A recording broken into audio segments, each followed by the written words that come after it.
Selama 9 bulan terakhir, tercatat 5.626 keracunan akibat makanan bergizi gratis. DPR sahkan anggaran MBG mencapai 335 triliun, lebih besar dari program pendidikan. Lagian percaya banget sama sesuatu yang gratis. Dari awal gue udah gak setuju sama program ini, mengingat Indonesia beriklim tropis.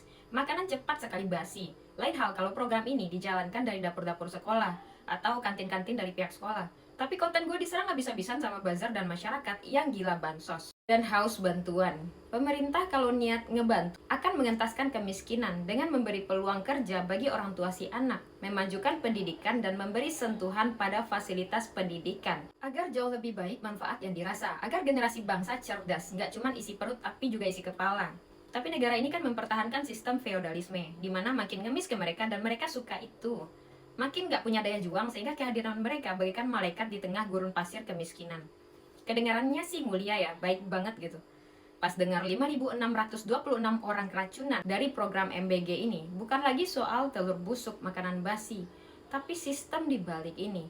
Kok program makan bergizi gratis ini jadi makanan beracun dan orang tua diminta tanda tangan nggak boleh nuntut apa-apaan? Kayak lepas tanggung jawab sekali, seolah-olah kayak anak lu udah gue kasih makan ya, tolong bersyukur apapun bentuk lauknya, jenis makanannya, terima aja, nggak usah komentar, jadi rakyat nyolot banget.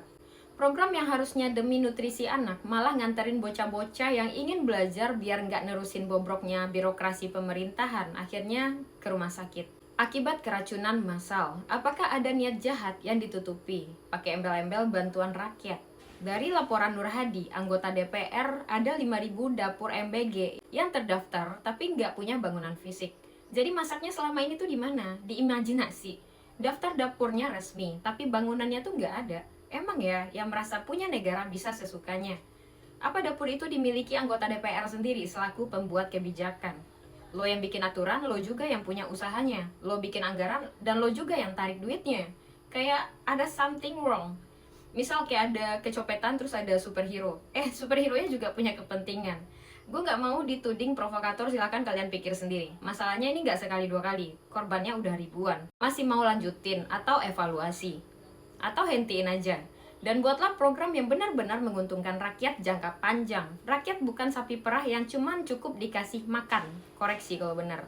Generasi muda butuh pendidikan, orang tua butuh kerja untuk sejahtera, dan sekolah butuh fasilitas yang memadai. Dan guru butuh diperhatikan kesejahteraannya, agar dapat memberi kualitas pendidikan yang terbaik. Sederhana tapi Indonesia nggak bisa atau nggak niat. So, tulis pendapat kalian di drop, comment, share video ini, dan follow.